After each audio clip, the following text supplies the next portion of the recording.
नमस्कार, आपके साथ में विजेंद्र सोलंकी। स्वागत है आपका हमारे बेहद खास प्रोग्राम जिसका नाम है आर्ट सिविल लाइंस। आज हम प्रोग्राम में बात करेंगे चुनावी माहौल की। मुख्यमंत्री अशोक गहलोत चुनावी प्रचार में किस तरीके से जुटे नजर आए और मिशन 25 को किस तरीके से पूरा करने की कोशिश कर रहे हैं। आपको यह भी बताएंगे कि मुख्यमंत्री ने आज कहां पर जनसभाएं की और गहलोत के निशाने पर कौन कौन रहा। साथ ही बात सोशल मीडिया की होगी कि गहलोत ने सोशल मीडिया पर आज क्या कुछ लिखा है। तो शुरू करते हैं आज का सिलसिला।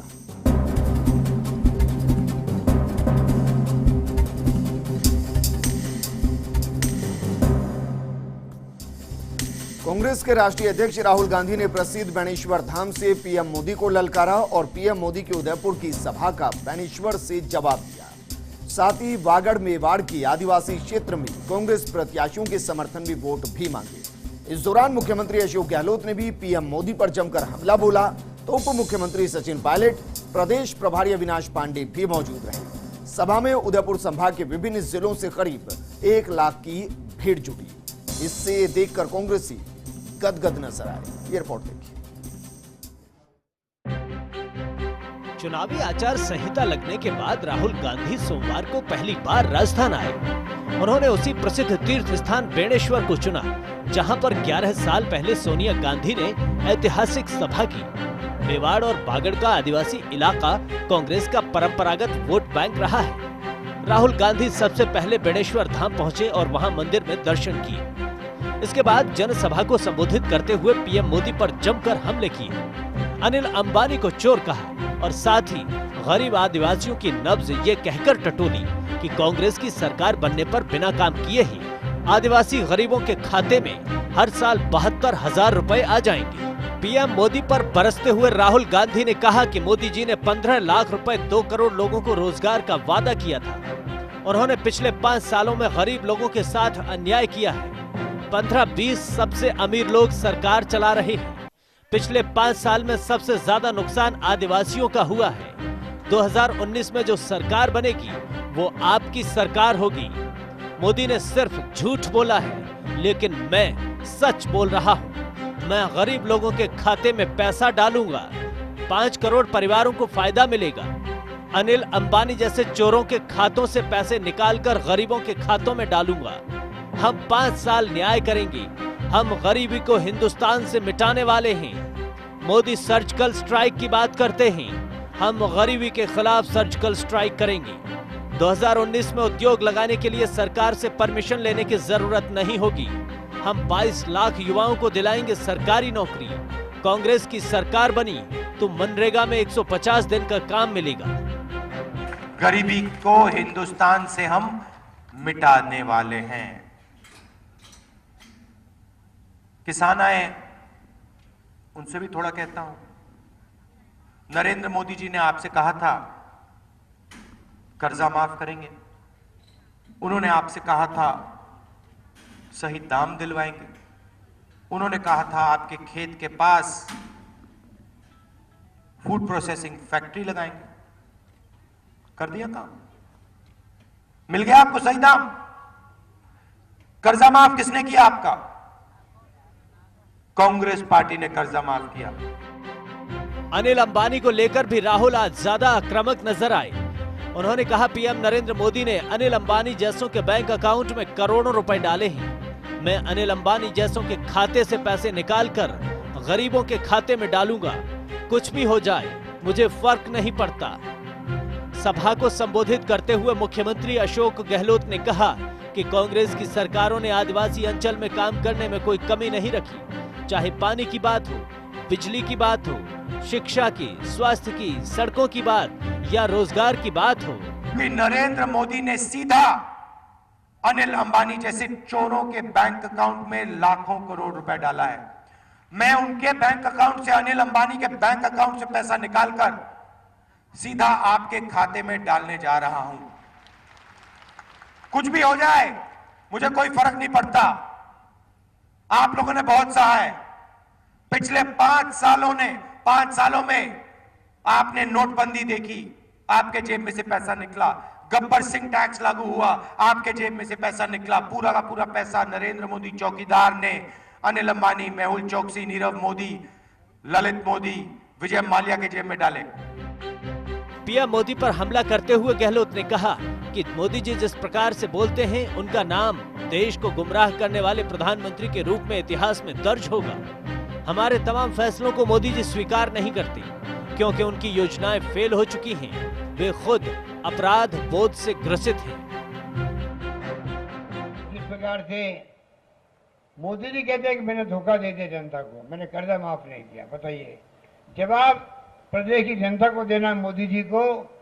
आप जो राजस्थान के मुख्यमंत्री के बारे में जो झूठ बोल के गए हैं कि मैंने कर्जा माफ नहीं किया,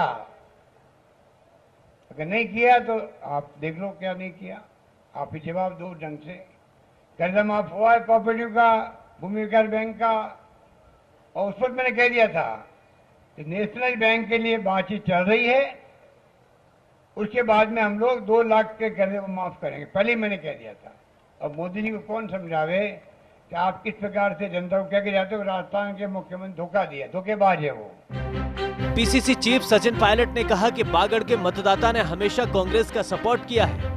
उन्होंने कहा कि राज्य सरकार ने 3 महीने के भीतर कई बड़े फैसले लिए हैं। राजस्थान, मध्य प्रदेश, छत्तीसगढ़, इन तीनों राज्यों में कांग्रेस पार्टी की जो अगुवाई करी, उसका परिणाम है कि आपके आशीर्वाद से आज कांग्रेस की सरकार बनी है। और मुझे बताते हुए खुशी है कि हमारी सरकार ने अपने घोषणा पत्र में जो वादे किए थे, सिर्फ 3 महीनों में उन तमाम घोषणाओं पर काम करना चालू किया। 18,000 करोड़ के ऋण माफी की घोषणा करी है, चाहे पेंशन हो, चाहे बेरोजगारी भत्ता हो, फसल खरीद हो, बीपीएल के परिवारों को अनाज देने की बात हो, सभी स्कीम्स पर कांग्रेस पार्टी की सरकार ने 3 महीने में काम किया है। दरअसल बेणेश्वर में सभा आयोजित करने के पीछे प्रमुख कारण ये है कि ये धाम आदिवासियों का प्रमुख आस्था धाम है। बांसवाड़ा, डूंगरपुर, उदयपुर और प्रतापगढ़ से सटा हुआ है और अंचल में आदिवासी बड़ा वोट बैंक भी है। इससे उदयपुर संभाग की चारों सीटों को एक साथ साधने की कोशिश की जाती रही है।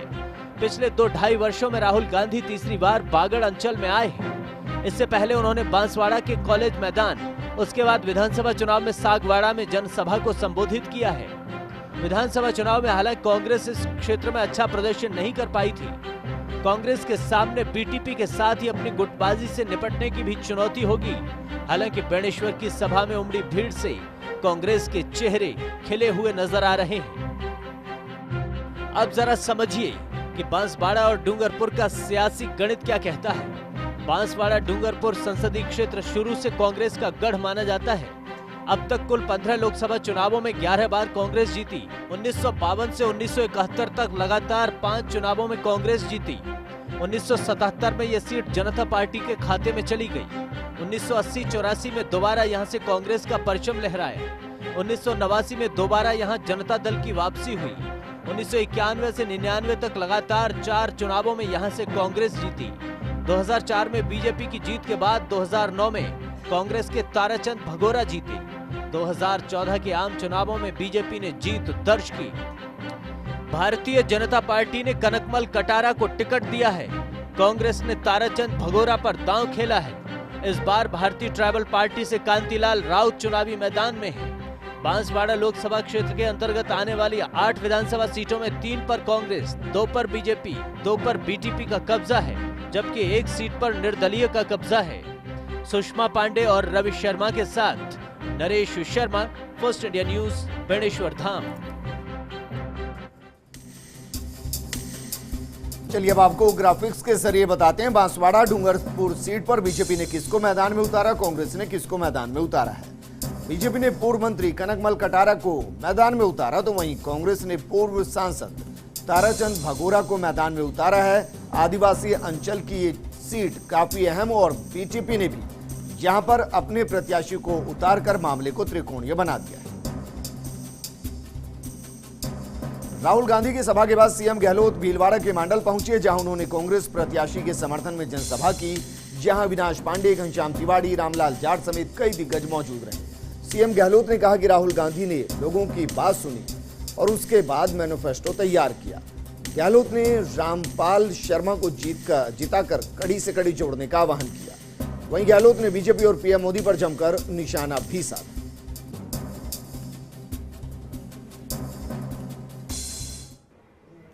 सेना की बात करेंगे, सेना के पराक्रम की बात करें।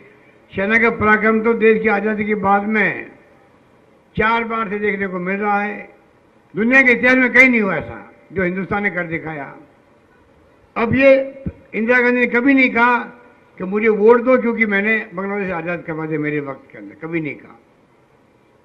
सांची जी ने कभी नहीं कहा। सेना का काम अलग है, देश की रक्षा करने का काम है। पूरे देश को गर्व होता है सेनाओं पर। और हमारे मोदी जी जो है चुनाव जीतने के लिए ना तो पानी की बात कर रहे हैं, ना सिंचाई की सुविधाएं बढ़ाने की बात करते हैं, ना शिक्षा की बात करते हैं, ना स्वास्थ्य सेवाओं की बात करते हैं। खाली पर वो भावात्मक मुद्दे रख करके चुनाव जीतना चाहते हैं। कैसे सपने आते हैं प्रधानमंत्री जी को, वो खुद ही तो मनगढ़ंत बात कहते हैं कांग्रेस के बारे में, मुख्यमंत्री के बारे में, फिर खुद ही जवाब देते हैं कि मैं कितना बहादुर हूँ। मेरे अलावा कोई चेहरा है क्या हिंदुस्तान में प्रधानमंत्री के लिए, बताइए। कल पूछ रहे थे वो जोधपुर के अंदर कि मेरे अलावा कोई चेहरा दिखता है क्या आपको प्रधानमंत्री के लिए, बताइए। अब मोदी जी को कौन समझावे कि आप किस प्रकार से जनता को कह के जाते हो राजस्थान के मुख्यमंत्री धोखा दिया, धोखेबाज है वो। और ये भी कह दिया सीएम बेशर्मी के साथ भारत के शौर्य की बजाय पाकिस्तान के दुष्प्रचार पर विश्वास करते हैं। अब बताइए आप। अरे मोदी जी आपको आए हुए तो खाली हुए हैं 20 साल हुए हैं राजनीति में आए हुए आपको। मुझे हुए हैं 40 साल हुए, 40 साल हुए मोदी जी। जिस प्रकार से मोदी जी कहते हैं कि मैंने धोखा दे दिया जनता को, मैंने कर्जा माफ नहीं किया, बताइए। जवाब प्रदेश की जनता को देना है मोदी जी को। आप जो राजस्थान के मुख्यमंत्री के बारे में जो झूठ बोल के गए हैं कि मैंने कर्जा माफ नहीं किया, अगर नहीं किया तो आप देख लो क्या नहीं किया। आप ही जवाब दो ढंग से। कर्जा माफ हुआ है कोऑपरेटिव का, भूमि विकास बैंक का, और उस पर मैंने कह दिया था कि नेशनल बैंक के लिए बातचीत चल रही है, उसके बाद में हम लोग 2 लाख के कर्जे को माफ करेंगे, पहले ही मैंने कह दिया था। अब मोदी जी को कौन समझावे कि आप किस प्रकार से जनता को कह के जाते हो राजस्थान के मुख्यमंत्री धोखा दिया, धोखेबाज है वो। इससे पहले हेलीपैड पर सीएम अशोक गहलोत ने पीएम मोदी पर जमकर हमला बोला। उन्होंने कहा कि आज देश खतरे में है। मोदी जी ने लोगों को गुमराह किया, लेकिन अब जनता उनकी जुमलों को समझ चुकी है।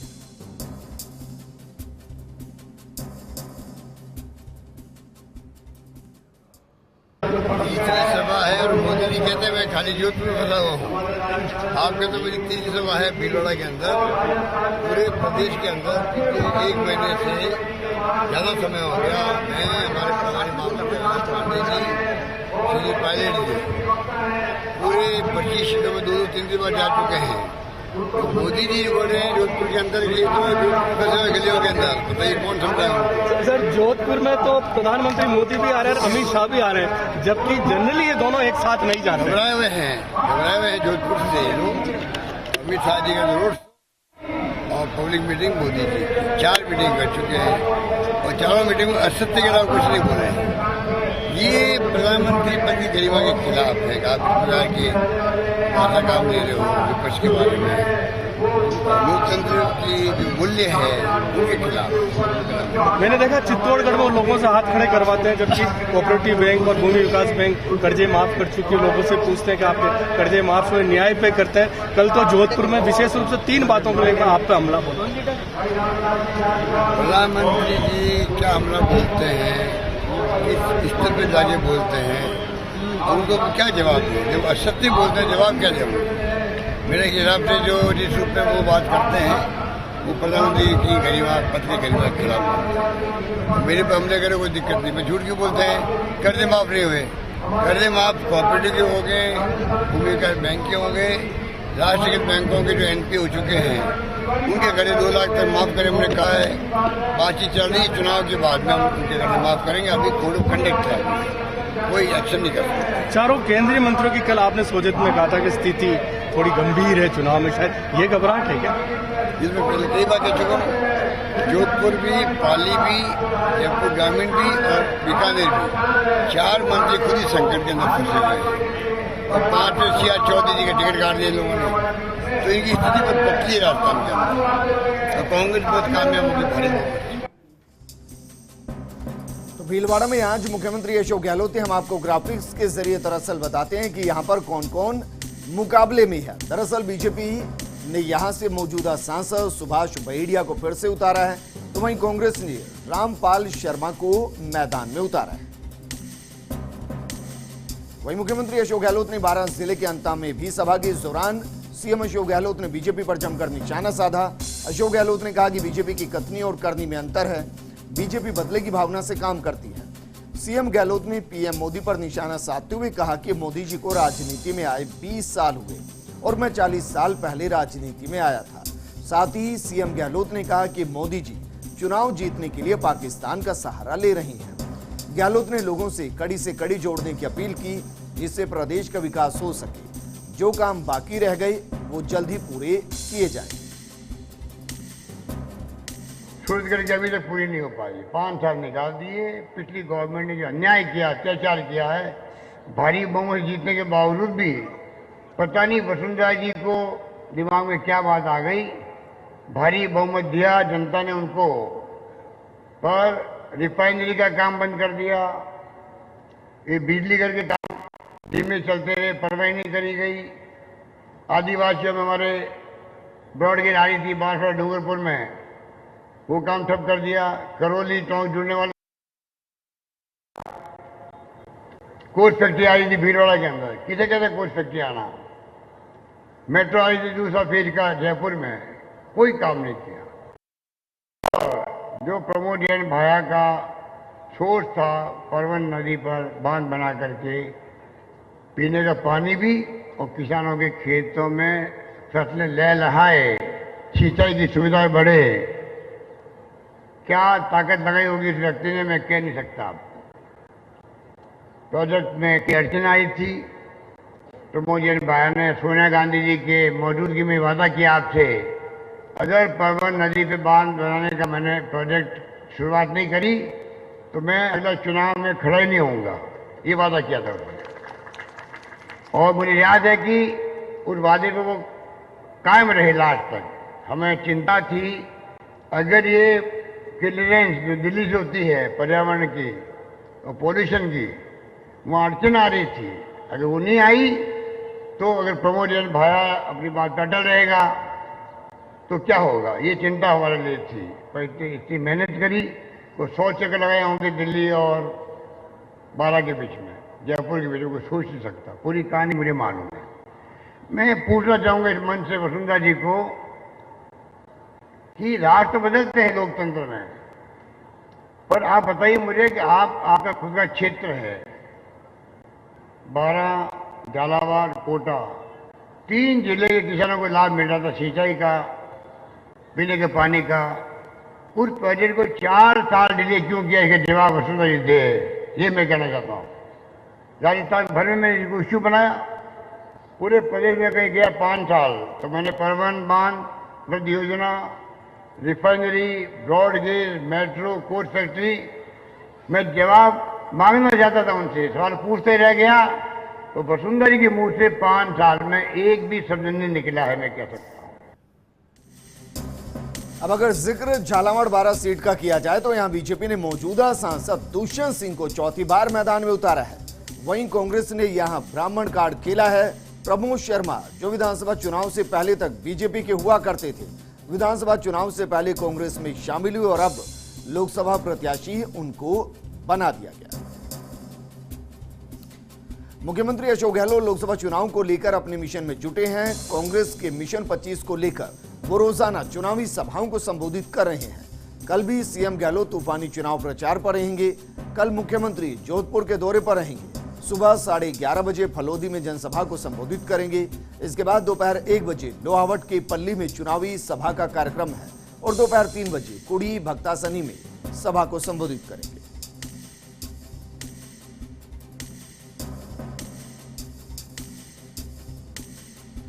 तो राजस्थान की सबसे हॉट समझी जाने वाली जोधपुर से कांग्रेस प्रत्याशी वैभव गहलोत ने शेरगढ़ के कई गांवों और ढाणियों में जनसंपर्क किया। इस दौरान उन्होंने सभी बड़ों के पैर छूकर आशीर्वाद लिया। कांग्रेस प्रत्याशी वैभव गहलोत से खास बातचीत की हमारी सहयोगी आयुषी शेखावत ने। 29 अप्रैल को होने वाले लोकसभा चुनाव को लेकर दोनों ही ही पार्टी के प्रत्याशी अपना अपना भाग्य आजमाने में लगे हुए हैं। ऐसे में जोधपुर की सीट के कांग्रेस प्रत्याशी वैभव गहलोत राजस्थान की बढ़ती गर्मी में जहां तापमान 40 को छू रहा है, वो छोटे छोटे गाँव और ढानियों में जाके जनसंपर्क कर रहे हैं। अभी वो हमारे साथ मौजूद है, आइए उनसे जानते हैं। वैभव जी, आप छोटे छोटे गांव और ढानियों में जा रहे हैं, बड़े बुजुर्गों का पैर छू के उनका आशीर्वाद ले रहे हैं, उनका आमजनों का आपको प्यार भी मिल रहा है, इसको लेके आपको क्या कहना है? नहीं, मेरा सौभाग्य है कि मुझे पार्टी ने मौका दिया। तमाम बड़े बुजुर्गों का आशीर्वाद था मेरे ऊपर, तमाम कांग्रेस के नेताओं का समर्थन था, कार्यकर्ताओं की भावना थी, और जहाँ भी मैं जा रहा हूँ बुजुर्गों का अपार आशीर्वाद, युवाओं का साथ और जनता का समर्थन मिल रहा है। आपके पिताजी ने राजस्थान को 40 वर्ष दिए हैं अपने, बिना किसी डाउट के उन्होंने विकास को आगे बढ़ाया है। आमजन आपसे भी यही उम्मीद करती है, आपको लगता है आप इस उम्मीद पे खरे उतरेंगे? निश्चित तौर पे उनका लंबा राजनीतिक जीवन रहा है, जोधपुर उनकी कर्मभूमि रही है। 77 में उन्होंने पहला विधानसभा का चुनाव लड़ा जिसमें वो सफल नहीं हो पाए थे, मगर उसके बाद 1980 से जो ये सफ़र चालू हुआ जिसमें उनको 5 बार इसी जनता ने, जोधपुर की जनता ने सांसद बन के दिल्ली पहुँचाया, 3 बार उनको केंद्रीय मंत्री बनाया, और आज जनता के आशीर्वाद और समर्थन के से तीसरी बार प्रदेश के मुख्यमंत्री हैं। इस पूरे सफ़र में उनके विकास की गाथा विशेष तौर पे राजस्थान में तो रही, मगर जोधपुर क्योंकि गृह नगर था, इस जनता के आशीर्वाद की वजह से ही आज वो जिस भी मुकाम पे हैं, वो खुद भी कहते हैं वो इस जोधपुर की जनता के प्यार और आशीर्वाद की वजह से हैं। तो निश्चित तौर पे जोधपुर का जो विकास हुआ है उसी कड़ी को मैं आगे, वही रिश्ता कायम रखूँगा, उसी विकास की कड़ी को मैं आगे बढ़ाऊँगा। कैमरा पर्सन भवानी सिंह के साथ Ayushi Shekhawat, first India news, Jodhpur. Civil lines में यहाँ रुक रहे हैं एक छोटे से ब्रेक के लिए, लेकिन आप कहीं मत जाएगा। ब्रेक के बाद हम आपको बताने वाले हैं मुख्यमंत्री अशोक गहलोत सोशल मीडिया पर किस तरीके से सक्रिय है, नजर आए।